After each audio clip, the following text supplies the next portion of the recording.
우리 두 절 말씀 우리 함께 같이 봉독하겠습니다. 한 목소리로 같이 읽을게요. 20절과 21절입니다. 시작.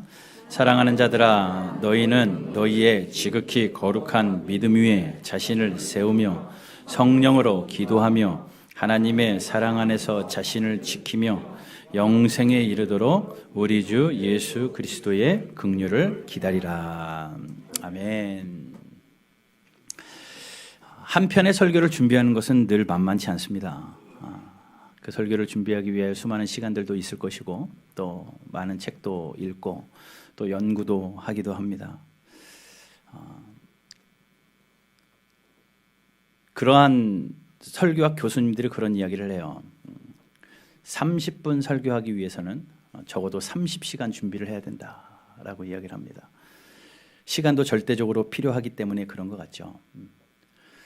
그러니 그 설교에 대한 부담감은 늘 있고 또 강단에 올라가기 전까지 계속해서 고치면서 설교 준비를 합니다. 제가 부교육자 때도 설교를 했었고 개척을 하고 담임 목사가 되어도 설교를 하지만 담임 목사가 되어서 설교할 때 확연히 달라진 것 한 가지가 있어요. 설교를 준비하는 그 시간에 여러분들을 만난다는 겁니다. 컴퓨터 앞에서 한 문장 한 문장 써내려가면서 생각나는 사람들이 있어요. 그 문장을 쭉 써보면 내가 이 말씀을 나눌 때 그 집사님이 참 힘이 되겠다. 또 한 문장을 쓰다 보면 내가 혹시 이 말했다가 저 집사님 상처받는 건 아닌가. 그러면서 이상하리만치 여러분들의 얼굴이 컴퓨터 안에서 다 저랑 만나요. 여러분들은 저를 한 번도 생각 못해도 이상하리만치 제가 의도하지 않아도 성령이 생각나게 하시는 거겠죠. 성령이 생각나게. 그렇게 여러분들을 만나면서 설교 준비를 해요. 그리고 시간에 쫓기다 보면 다 준비하지 못한 채 바쁜 마음에 강단에 서는 날도 종종 있습니다. 본문을 정하는 것, 또 연구하고 또 원고를 작성하고 하는 그러한 시간들이 분명히 있는데 제가 제일 신경 쓰이는 부분이 어느 부분인 줄 아십니까? 제일 마지막에 하는 부분인데 제일 마지막에 하는 게 뭐냐? 여러분 설교 준비하면서 제일 마지막에 하는 게 뭔 것 같아요? 마무리는 기도로 해야 되니 기도겠죠. 그런데 설교 준비만 놓고 봤을 때 제일 마지막에 하는 게 저에게는 제일 마지막에 하는 게 제목 정하는 겁니다. 제목을 정해놓고 설교를 준비하지 않고 설교를 다 준비해놓고 제목 한 그 센텐스 안에 그냥 전체 주제를 다 담아놓고 싶은 마음이에요. 제목에 대한 고민이 제일 많아요. 우리 청년들이 주보를 만들면서 목사님 주보 빨리 주세요 라고 이야기하는데 설교 준비는 다 되어 있어도 이 제목 때문에 뭐라고 할까 고민하다가 밤 늦게까지 바꾸기도 하고 제목을 바꿉니다. 사실 오늘 설교의 원래 제목은 제가 뭐라고 정했었느냐면 마지막 시대를 성도로 사는 법이라고 했었어요. 그런데 왠지 세상적인 것 같습니다. 사는 법 하니까. 서점에 가니까요. 이런 법에 대한 책이 얼마나 많은데요. 혼자 사는 법, 노부부로 사는 법, 여자로 사는 법, 심지어 안 아프고 사는 법, 나답게 사는 법, 멋있게 사는 법, 행복하게 사는 법 이런 책들이 진짜 많더라고요. 그래서 제가 인터넷 교보문고에 가서 쳐봤습니다. 그런 사는 법에 대한 책이 몇 개나 있나. 인생을 사는 법에 대한 5,000권이 넘어요. 그렇게 많은 법을 다 알면서도 사람답지 살게 못한다면 그런 사는 법이 무슨 소용이 있겠느냐라는 생각을 하면서 설교도 마지막 시대에 성도로 사는 법 말만 하지 말아야 되겠다라는 생각을 하고 그 제목을 포기했습니다. 그러면서 조금 바꿨는데 같이 제목을 같이 읽어볼게요. 시작. 이 안에는 그리스도인이라면 이렇게 살아야 됩니다. 마지막 때에 성도라면 여기 앉아 계신 모든 분들은 예수님을 나의 구세주로 고백하는 성도잖아요. 성도기에 이렇게 살아야 된다. 다른 책들은 그 법대로 살아서 되는지 어쩌는지는 몰라도 분명한 것 한 가지는 마지막 때의 성도로 이렇게 살라라고 말씀하신 하나님의 말씀을 우리가 지킨다면 그것은 하나님의 뜻대로 사는 것이기 때문에 여러분 정말 이 말세 지말에 하나님의 말씀의 뜻대로 그리스도인으로 살아가는 저와 여러분들 되기를 주님의 이름으로 축복합니다. 신앙생활하기 편하신가요? 만만하신가요? 옛날에는 내가 예수 믿는다라고 말하고 다니면 많은 사람들이 호의를 가졌습니다. 그리고 무언가를 빌리면서도 보증하듯이 이야기해요. 내가 예수 믿는 사람이요, 내가 교회 다니는 사람이요 라고 이야기하면 그 사람이 아 그래요? 그러고 믿고 빌려주던 시대가 있었어요. 근데 요즘은 어떻습니까? 교회 다니는 사람을 조심하래요. 교회 안에서 사기가 많이 일어나고 교회 다니는 사람을 조심하라고 말할 정도로 신용이 땅바닥으로 떨어져 버렸죠. 그러다 보니 어디 가서 예수 믿는다라고 이야기하기도 쉽지 않습니다. 식당 가서 기도하는 것조차 내가 예수 그리스도라고 예수를 믿는 사람이라고 드러내는 것 같다 기도하는 것도 꺼려질 때가 많고 우리 학생들은 어때요? 급식하고 급식을 받아서 앉아서 기도하고 식사하시나요? 아마도 안 할걸요. 하라고 하니까 눈 잠깐 감고 하는 척하고 했다고 하는 그런 일들도 있기도 하고 우리가 예수를 믿는다라는 건 드러내고 살기가 쉽지 않은 시대가 분명히 되어버렸어요. 왜냐하면 그만큼 기독교가 인기가 없어졌고 또 그만큼 우리가 잘못했기 때문이기도 하죠. 그리고 우리가 지금 신앙생활하는 이 시대는 사단의 공격이 얼마나 심한지 우리의 믿음을 송두리째 흔들어 버립니다. 교회를 불신하게 되어서 교회를 떠나게 되는 일들이 점점 많아지고 있고 성도들 사이에 그런 믿음의 신의가 흔들려서 믿음을 버려버리고 목회자로부터 상처받고 성도로부터 상처받아서 믿음을 지키지 않고 믿음을 떠나버리는 일들이 참 많아요. 점점 사회가 발달되어지고 인터넷 문화가 발달되어지면서 마치 기독교는 구시대적인 그러한 산물인 것 같아서 무언가 시대에 뒤떨어진 것 같아서 포기하는 사람들도 늘어나고 있고 또 이단들의 여러 가지 미혹에 의해서 우리의 믿음이 흔들리고 우리의 귀가 듣다 보니 그런가 싶어서 기독교 신앙을 저버리는 일들이 우리에게 진짜 많이 일어나고 있습니다. 그러니 마지막 시대에 여러분 믿음을 지키는 것 끝까지 견뎌내는 것 정말 쉽지 않습니다. 바라고 원하기는 여기 앉아 계신 모든 바른교회 성도님들 주님 다시 오시는 날까지 아니면 내가 살아생전에 주님이 오시지 않더라도 주님이 나를 부르시는 그 순간까지 끝까지 견디어서 믿음을 지켜내는 그런 복이 있기를 주님의 이름으로 축복합니다. 마태복음 24장 11절에 이런 말씀이 있습니다. 우리 한번 같이 읽어보겠습니다. 같이 11절 12절 같이 읽겠습니다. 시작. 거짓 선지자가 많이 일어나 많은 사람을 미혹하게 했으며 불법이 성행함으로 많은 사람의 사랑이 식어지리라. 마지막 때에 불법이 성행하여지고 많은 사람이 사랑이 식어지고 믿음이 떠나가버려. 이게 마지막 때에 일어나는 일들이에요. 믿음을 저버리는 일들이 있고 사랑이 식어져가는 일들이 분명히 있습니다. 그런데 그 다음 절에 뭐라고 나오느냐? 그러나 끝까지 견디는 자는 구원을 얻으리라. 마태복음 24장의 13절에 이렇게 말씀을 하는 거예요. 점점 마지막 시대가 될수록 사람들이 믿음을 저버린다. 사람들이 믿는 건 나 자신밖에 없어요. 나 하나만 믿고 사는 그 시대가 되어져 버린다. 그리고 마지막 시대는 불법이 점점 많아져가지고 사랑이라는 것이 찾아보기 어려워진다. 사랑이 없어진다. 진짜 사랑이 없어진다. 믿음과 사랑이 점점 사라져버리는 그 시대 가운데 끝까지 믿음을 지키는 자는 구원을 얻으리라. 믿음을 인내하고 믿음을 견디는 자는 구원을 얻으리라 라고 예수님께서 말씀하십니다. 견뎌야 된다는 거죠. 여러분 이 시대가 분명히 그런 시대입니다. 믿음도 사라지고 사랑도 사라지는 이 시대 가운데 잘 견뎌야 돼요. 초대교회 때는 그 믿음을, 그 신앙을, 그 사랑을 잘 견디었습니다. 어쩌면 지금 우리가 살고 있는 이 시대보다 훨씬 힘들게 신앙생활하는 그러한 시대였어요. 초대교회 때는 예수를 믿는다는 그 이름만으로 죽임을 당하기도 하고 옥에 갇히기도 하고.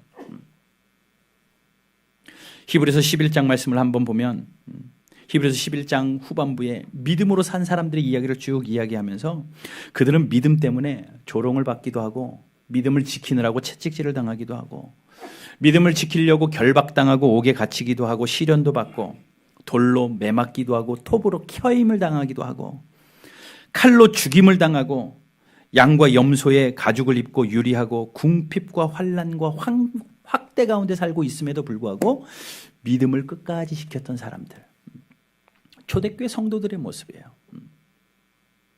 그런데 우리의 시대는 어찌된 일인지 그런 일들이 우리에게 일어나지 않습니다. 누가 돌 던지지도 않고 칼로 켜는 일도 없고 톱으로 켜고 칼로 죽임을 당하고 옥에 갇히고 이런 일들이 없는데도 믿음을 저버리고 사랑을 떠나버리고 있는 이 시대, 굉장히 대조되지 않나요? 예수 그리스도의 말씀의 능력으로 모든 것을 견디며 살던 초대교회 성도들에 비해서 그 능력을 잃어버린 채 내가 살 수 있는 이 세상의 즐거움에서 세상과 버타여서 예수님을 점점 떠나 믿음과 사랑을 저버리며 살아가는 이 마지막 시대의 삶, 이게 우리의 문제입니다. 초대교회의 성도의 삶을 회복해야 되는 게 우리의 목표인데 어떻게 해야 되겠느냐? 어떻게 하면 초대교인들과 같이 믿음을 끝까지 지키고 사랑을 지켜내고 마지막 때에 주님 다시 오시는 날까지 성도라는 이름으로 떳떳하게 바른 성도 그리스도인이라는 그러한 이름으로 살아낼 수 있을까? 오늘 본문을 통하여 네 가지를 좀 생각해 보려고 합니다. 오늘 본문은 그것을 잘 제시해 주고 있는 것 같아요. 오늘 본문을 다시 한번 보겠습니다. 유다서 1장 20절입니다. 20절과 21절 우리 한 번 더 같이 읽어볼게요. 시작. 거룩한 믿음 위에 자신을 세우며 성령으로 기도하며 하나님의 사랑에서 자신을 지키며 영생에 이르도록 우리 주 예수 그리스도의 긍휼을 기다리라. 아멘. 우리 함께 읽은 유다서는요, 한 장으로 되어 있는 짧은 장입니다. 이 유다서의 저자는 누구냐면 예수님의 동생이에요.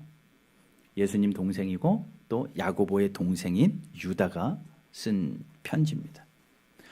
세상에 이유 없는 편지 없죠. 그냥 심심해서 쓰는 편지 없고 다 목적이 있고 이유가 있이 편지를 쓰는 겁니다. 그러니 유다가 이 편지를 쓰면서 분명한 목적을 가지고 이 한 장의 편지를 써내려갔겠죠. 목적은 이겁니다. 교회 안에, 초대교회 안에 이단 사상이 들어왔습니다. 이단 사상이 들어와서 성도들의 귀를 흔들어 버려요. 예수님만 바라보며 그 믿음으로 지키던 살던 사람들에게 다른 이야기들이 들려오니까 마음이 흔들립니다. 그래서 믿음을 저버리는 일들이 생겨나고 교회를 떠나는 일들이 생겨나는 그 미혹되는 상황 가운데 유다가 편지를 쓴 겁니다. 그 믿음을 지켜내기 위해서.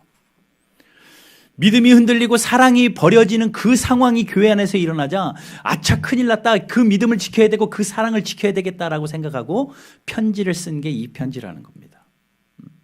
그러니 이 편지를 우리가 이 시대에 읽으면 믿음을 저버리는 마지막 시대고 사랑을 저버리는 마지막 시대에 이 유다의 편지가 우리의 마음으로 읽혀진다면 그 경각심을 가지고 우리가 아하, 믿음을 지키고 사랑을 지키는 방법은 이거겠구나 라고 깨달을 수 있는 거죠.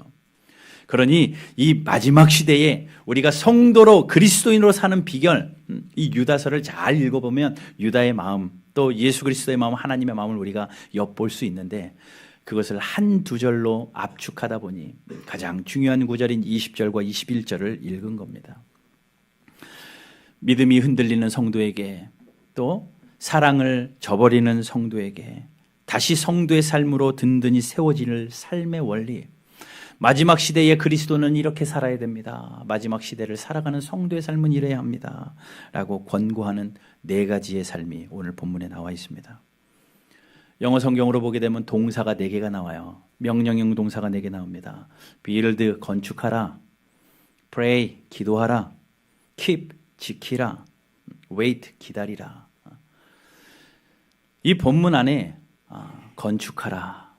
그리고 기도하라. 그리고 지키라. 그리고 기다리라. 이 4가지를 우리가 잘 해야 된다는 겁니다. 앞글자를 따보니 건기지기예요. 건기지기. 뭔가 한자 성어 같지만 아니고 건기지기. 건축하고 기도하고 지키고 기다리고. 이 네 가지만 잘해도 우리가 믿음과 사랑이 흔들리지 않을 수 있다라는 겁니다. 여러분, 이 말씀을 들으시고 이번 한 주간 이 네 가지를 지켜내시려고, 이 네 가지를 우리의 삶에서 이루어내시려고 힘쓰는 저와 여러분들 되시기를 주님의 이름으로 축복합니다. 첫 번째, 건축하라. 뭘 건축하느냐? 20절 말씀을 다시 보십시오. 사랑하는 자들아, 너희는 너희의 지극히 거룩한 믿음 위에 자신을 세우래요. 세우는 겁니다. 건축하는 겁니다. 빌드하라는 겁니다. 사람들은요, 각자 자기 삶을 자기 스타일대로 건축합니다. 태어나서는 부모에 의해서 디자인 되어지는 것 같지만 어디 그게 마음대로 되나요? 요즘에 그 롯데캐슬, 스카이캐슬, 그게 유행이라면서요. 롯데캐슬이 스카이캐슬, 거기 뭐 부모님들이 자녀들 좋은 대학 보내려고 막 그 일어나는 그렇게 재밌다면서요. 부모의 뜻대로 자녀들이 만들어지던가요? 처음에는 잠깐 그 어린아이 때는 만들어지는 것 같다가도 다 자기의 삶을 자기가 만들어갑니다. 자기의 의지가 발동되어지는 그때부터 자기가 하고 싶은 것, 자기가 꿈꾸고 싶은 것, 자기의 소원들을 이루어가며 자기의 삶을 건축해 갑니다.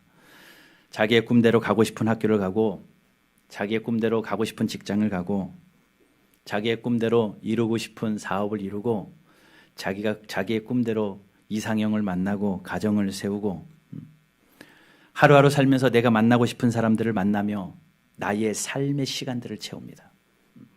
하루 24시간을 내가 하고 싶은 것들로 채워가는 삶을 삽니다. 그러면서 그 하루가 지나고 한 달이 지나고 1년 지나면서 우리의 삶은 만들어져요. 우리의 삶은 그렇게 건축됩니다. 그러나 우리가 먼저 생각해야 될 게 있는데, 다 좋다 이거예요. 하고 싶은 거 하는 것 당연하죠. 다 좋습니다. 그러나 그리스도인이라면 우리의 삶을 건축하고 세우기 위해 먼저 해야 될 것, 믿음 위에 나를 세우는 겁니다. 믿음 위에 나를 세우는 것. 그러니 여러분, 이번 한 주간 내가 하고 싶은 거 하고, 만나고 싶은 거 만나고, 먹고 싶은 거 먹고, 누리고 싶은 거 누리는 거 좋지만 그보다 먼저 내가 믿음 위에 나를 세워야 되겠다. 믿음 위에 나를 세워야 되겠다라는 생각이 있어야 됩니다. 믿음 위에 나를 세운다는 건, 지극히 거룩한 믿음 위에 자신을 건축한다라는 것은요, 다른 것이 아니에요. 반석 위에 집을 짓는 겁니다. 우리의 집을 믿음의 반석 위에 집을 짓는 거예요. 기초가 믿음이라는 겁니다. 그 반석 위에 짓는 집은요, 비가 와도 무너지지 않습니다. 성경의 예화처럼 반석 위에 지은 집은 비가 나고 창수가 내리쳐도 끄떡없지만 모래 위에 지은 집은 쉽게 무너진다. 여러분, 우리가 나 자신의 삶을 세울 때 내가 하고 싶은 것만 하며 세우는 것은 모래 위에 짓는 집입니다. 그러나 믿음의 반석 위에 나를 세우면 세상의 어떤 환경 풍파 속에서도, 세파 속에서도 흔들리지 않는 견고한 집을 지어낼 수 있다는 거예요. 그러니 거룩한 믿음 위에 우리의 삶을 건축하는 유일한 길 한 가지는 반석 되신 하나님의 말씀이 우리의 삶의 기초가 되는 겁니다.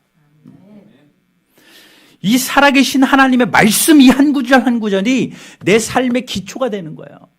그것이 우리의 삶을 세워내는 비결입니다. 하나님의 말씀을 가까이 하여 그 말씀을 통하여서 힘을 얻고, 그 말씀을 통하여서 한 구절 한 구절 적용하며 살면서 우리의 삶에 하나씩 하나씩 열매가 나타나는 것, 그것이 믿음 위의 삶을 건축해가는 거예요. 집을 건축해도 뚝딱 떨어지지 않죠. 수개월, 더 멋있는 집은 몇 년이 걸려서 집을 지어갑니다. 우리의 인생을 집을 짓는데 한 번 은혜 받는 것으로 다 지어질까요? 한 번 말씀 있는 것으로 다 지어질까요? 오늘 하루 말씀 하나하나로 우리의 삶을 지어가는 겁니다. 여러분, 이번 한 주간 아침에 일어나서 말씀을 읽으십시오.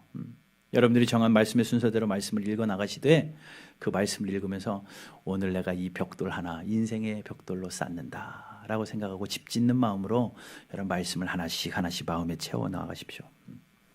그리고 그 말씀의 인도함을 받으려고 노력하셔야 됩니다.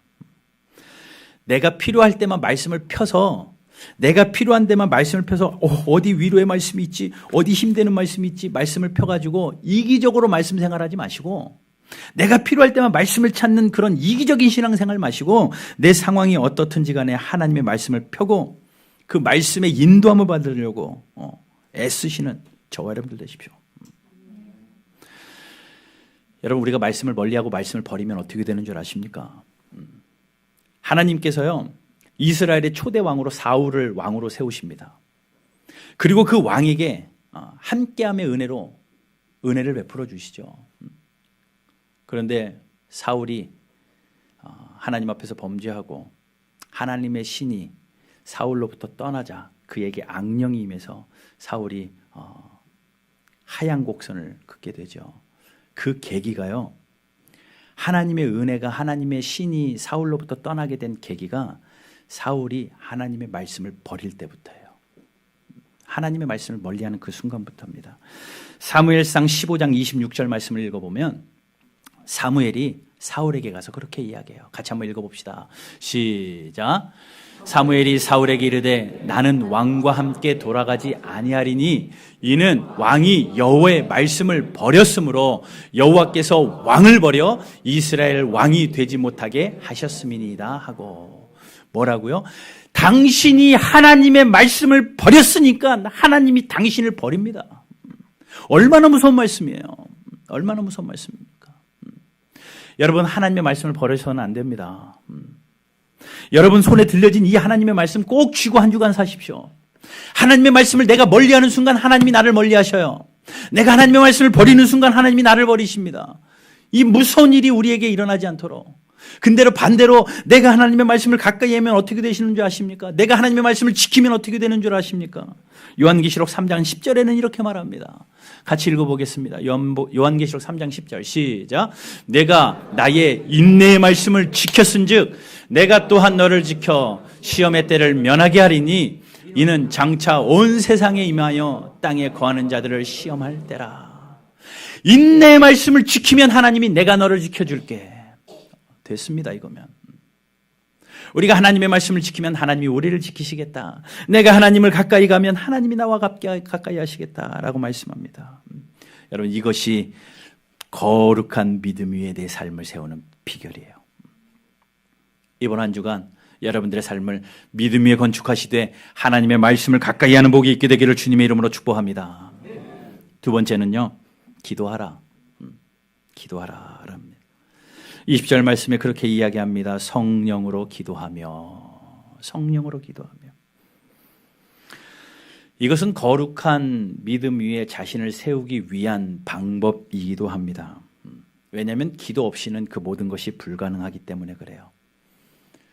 그런데 그냥 세상이 이야기하는 내 마음의 소원을 주저리 아뢰는 그런 기도 말고 성령 안에서 기도하래요. 내 안에 성령이 시키는 대로 기도하고 성령 충만함으로 기도하고 성령으로 말미암아 지속적인 기도를 이야기하는 겁니다. 내가 하고 싶을 때 하는 기도 말고요. 내가 급해서 그냥 도와주세요라고 부르짖는 그 기도 말고 24시간 주님과 동행하며 성령 안에서 하는 기도예요. 내 안에 성령께서 말할 수 없는 탄식으로 기도하실 때에 함께 기도하며 응답의 확신을 가지고 기도하는 그 기도. 철저하게 나를 부인하고 내 안에 계신 예수 그리스도를 높이며 그 성령의 인도하심을 받는 기도, 이겁니다. 여러분, 우리가 기도하지 못하는 이유 중에 하나가 뭔 줄 아십니까? 기도가 뭔지 모른다는 거예요. 많은 사람들이요, 기도할 줄 모릅니다 라고 이야기하더라고요. 그래서 기독교 서점에 가니까 기도하는 법 책도 있더라고요. 기도 잘하는 법 책도 있고, 기도 이렇게 따라하면 기도가 기도문이 열린다 뭐 이런 책도 있고요. 별의별 책이 다 있더라고요. 그래서 어떻게 하는지 몰라서 배우려는 사람들도 많습니다. 그런데 기도는 배워서 되는 게 아닙니다. 기도는 배워서 되는 것이 아니고 내 안에 성령을 만나면 성령이 내 안에서 기도의 영을 부어주셔요. 그러니 여러분, 기도 따라하려고 애쓰는 것이 아니라 말씀 안에서 성령이 내 안에서 역사하도록 여러분 자신을 드려야 됩니다. 자, 보세요. 관계가 되어지면 기도는 나오게 돼 있습니다. 아무리 지난주에 전화가 오더라고요. 전화가 와서 대출 받으라고도 전화 오고 보험 들라고도 전화 오고 엄청 많이 전화 와요. 되게 많이 오던데 그냥 너무 친절하고 보통 하도 많이 하니까 괜찮습니다라고 끊는데 어떤 아주머니인데 되게 불쌍하게 친절하게 얘기를 하시는 거예요. 안 들을 거 알아요, 저도. 그런데 그냥 끊기 미안하더라고요. 아유, 저분도 참 수고하시네. 조금만 들어드리자. 그래서 들고 네, 그러고 들어드렸습니다. 진짜 멋있는 말로 저를 설득하더라고요. 될게요, 안 될게요? 안 되죠. 막 뻔하니까. 아무리 좋은 말로, 아무리 유창한 말로, 아무리 설득 가능한 말로 내 귀를 현혹하면서 설득을 해도 그분과 내가 관계가 안 되니까 아무런 설득이 안 돼요. 아무런 설득이 안 돼요. 그런데 집에 와서 아들 녀석이 아빠 그러면서 눈물만 흘려도 얘가 뭐 말하는지 알아요. 그 유창한 말 한마디 없어도 그냥 하고 싶은 말, 그냥 발 둥둥 걸으면서 아빠가 뭐 말하고 싶은지 알죠. 안 되는 것을 알기 때문에 자기도 조심스럽게 이야기하죠. 그런데 아버지이기 때문에 그 관계가 되니까 그냥 아빠라고 흐느끼기만 해도 알겠더라고요. 여러분, 하나님과의 기도의 관계는 그겁니다. 우리가 연습해가지고 준비해가지고 유창하게 늘어놓는다고 하나님에게 들려지는 기도 아니에요. 관계가 먼저라는 겁니다. 하나님과 나 사이의 관계가 먼저예요. 관계가 형성되려면 주 앞에 나오는 수밖에 없습니다. 주님과 떨어져서 관계 형성될 수 없습니다. 주님 안에서 관계 형성하셔야 돼요. 여러분, 주의 전에 올라오실 때 날마다 주님을 사모하며 오시고 주님과 가까이 거하시는 그런 은혜가 있을 때 그 안에서 기도의 영이 회복되고, 기도의 영이 회복될 때 내 입이 유창하지 않아도 주님 사랑합니다 이 한마디에 우리의 마음이 쏟아질 때에 하나님은 그 마음 가운데 우리의 기도를 들으시고 응답하시는, 확실히 응답하시는 하나님이신 줄로 믿습니다. 이거예요. 이게 성령으로 기도하는 겁니다. 그러니 하나님과의 관계가 회복되는 저 여러분들 되셔야 됩니다. 세 번째는요, 지켜라 라고 말해요. 21절에 보게 되면 하나님의 사랑 안에서 자신을 지켜라 라고 이야기합니다.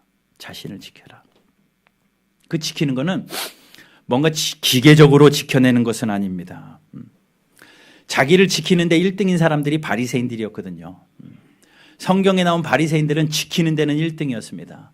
주일 성수 1등으로 지키고, 구제하는 것 1등으로 지키고, 자기의 수입의 11조를 드리는 것 1등으로 지키고, 하루에 5번씩 길거리 어귀에 나가서 기도하는 것 1등으로 지키고, 성경의 율법들을 지켜낸 데는 1등이었습니다. 그런데 예수님이 뭐라고 말씀하십니까? 독사의 자식들아, 내가 너희를 도무지 알지 못한다. 아무리 많이 지켜도 예수님이 모른대요. 그러면 지킨 게 아니죠.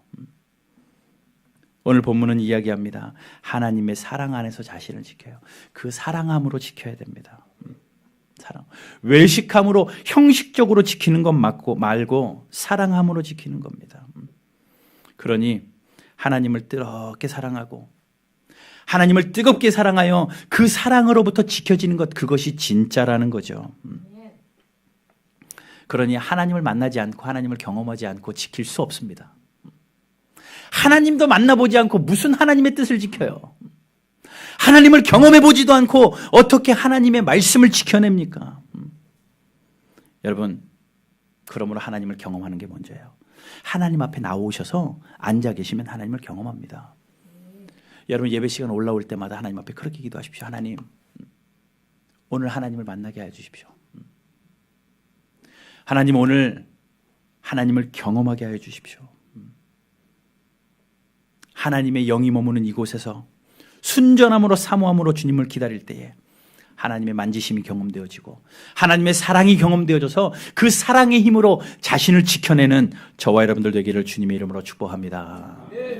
마지막 한 가지, 21절 후반부에 이렇게 말씀합니다. 영생에 이르도록 우리 주 예수 그리스도의 긍휼을 기다리라. wait, 기다려라. 뭐를요? 예수님의 긍휼을 기다려라.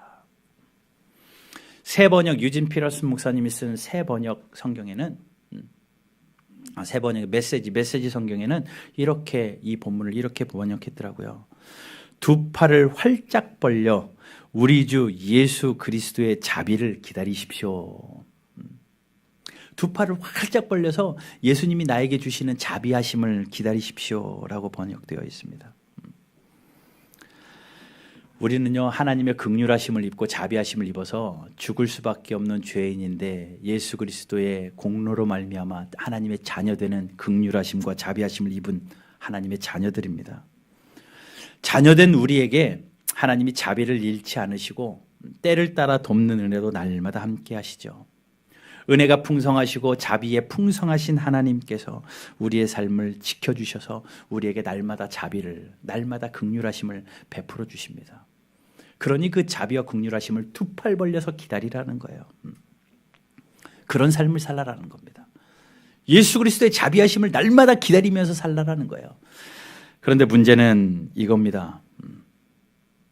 두 팔 벌려서 기대하는데 내 기대의 타이밍에 자비가 내려오지 않을 때 다시 팔짱 낀다는 거예요.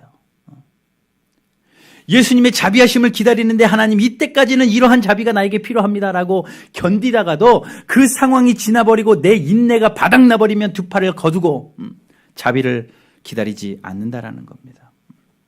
그런데 기억하십시오. 우리가 인정하든 인정하지 않든 하나님의 자비하심은 여전하십니다. 내가 자비를 느끼든 못 느끼든 하나님은 여전히 자비에 풍성하신 하나님이시고 내가 어찌 내 상황에 상관없이 하나님은 언제나 긍휼이 풍성하신 하나님이셨어요. 우리의 환경과 상관없이. 근데 우리는 그렇게 이야기해요. 내가 잘 되고 내 뜻대로 되고 내 기도대로 되고 내 소망대로 되면 자비로우신 하나님, 은혜로우신 하나님 이야기하다가도 내 뜻대로 안 되고 내 생각대로 안 되면 하나님의 자비가 부족하다라고 환경을 통해서 하나님의 자비를 판단하기 시작을 합니다. 환경을 통해서 자비를. 그런데 여러분 꼭 기억하십시오. 예수님 자체가 우리의 자비입니다. 두 팔 벌려서 예수님이 나에게 오시는 그 자체가 내 환경과 상관없이 예수님이 내 안에 계신 것만으로도 우리는 자비함이에요. 그 예수님을 기다리라는 겁니다. 그분을 기다려야 된다라는 거예요. 우리나라 최초의 선교사는 언더우드 선교사님이십니다. 그 후에 7년 뒤에 패드릭 밀러, 애나 밀러라는 부부 선교사님이 우리나라에 선교하러 와요. 젊은 두 부부가 결혼하자마자 우리나라에 와서 선교를 합니다. 1892년이에요. 몇 개월 서울에서 사역을 하다가 충청도 청주로 발령을 받습니다. 그리고 그곳에서 44년을 선교 활동을 합니다. 그런데 그 젊은 부부에게 소원이 하나 있었는데 아이를 갖는 거예요. 하나님, 내가 살던 즐거운 삶의 터전을 다 포기하고 이 오지 복음의 불모지 같은 조선 땅에 와서 복음을 전하는데, 사랑하는 아내와 손 붙잡고 둘이 와서 이 복음을 전하는데 하나님, 우리 가정에 하나님이 주시는 선물을 주십시오. 사역을 열심히 하면서 기도하는데 6년 동안 허락하시지 않아요. 6년 동안 허락하시지 않자 실망할 법도 한데 그러지 않고 계속 기도하다가 6년이 지난 해에 자녀를 낳게 됩니다. 선교의 고단함이 그 자녀 때문에 다 씻어지는 거예요. 너무 피곤하고 너무 힘든데 그 자녀의 탄생 하나만으로도 자기의 6년의 아픔과 슬픔이 싹 잊혀질 만큼 즐거움이 되고 기쁨이 되었습니다. 그런데 8개월 만에 죽어요. 그 아이가 적응하지 못하고 8개월 만에 죽습니다. 얼마나 힘들겠습니까? 슬픔으로 3년을 지내죠. 하나님 주신 사명이기에 감당하면서 그 3년의 시간을 지나는데 하나님이 또 다른 생명을 허락하십니다. 소망으로는 그렇게 생각해, 아하, 하나님이 이 자녀로 말미암아 나의 슬픔을 다시 잊게 하시려나 보다. 기다렸습니다. 둘째 아이가 태어났습니다. 3년 만에 둘째 아이를 태어나고 하나님 앞에 감사함으로 예배하고, 그런데 어찌 된 일인지 그 다음 날 그 아이가 죽고 말아요. 다음 날 도무지 이해가, 하나님의 자비라고는 없는 것 같고, 이 불모지 같은 이곳에 와서 있는데 하나님이 주시지를 만들지 왜 줬다 뺏었다 너무 아프고 너무 힘든 그런 시절을 보냅니다. 두 아이를 잃은 그 부부는 너무나도 고통 가운데 힘든 시절을 보내는데 어찌된 일이지 두 아이를 보내고 11개월 만에 아내가 생명을 떠납니다. 그러니 그 밀러 선교사님은 이제 혼자 남는 거예요. 11개월 만에 선교하러 왔는데 하나님의 사명 붙들고 나의 모든 것 다 포기하고 조선 땅에 와서 복음을 전하겠다고 왔는데 하나님이 두 자녀 데려가시지 자기 아내까지 싹 데려가시니까 아무 힘도 없고 못 해먹겠다. 사람들이 와서 손가락질합니다. 예수 믿으면 복 받는다면서요. 그게 뭐요? 당신이 믿는 예수 누구요? 사람들이 이야기하는 거예요. 주변 사람들이. 그렇게 예수 믿으라고 얘기하더니 아유 그럴 것 같으면 예수 안 믿겠습니다. 예수 믿고 자녀 떠나고 예수 믿고 아내 떠나고 나 예수 안 믿겠습니다. 동네 사람들이 손가락질하면서 도대체 당신이 전하는 예수는 누구요? 당신 전하는 예수는 누구요? 라고 손가락질하기 시작을 해요. 그때 이 민노아 밀러 목사님인데 나중에는 한국 이름은 민노아라고 이름을 바꿉니다. 한국 이름으로 바꿔버리고 남은 사역을 한국에서 사역을 하시는데 민노아 선교사님. 그 대답을 다른 걸로 하지 않아요. 대답을 다른 걸로 하지 않고 찬송의 가사를 적어 내려갑니다. 예수님은 누구신가? 그 찬송의 가사가 그분의 대답이에요. 우리 잠깐 영상 보고 말씀 마무리하겠습니다.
이 민노아 선교사는 자비를 자기의 환경으로 보지 않았다라는 거죠.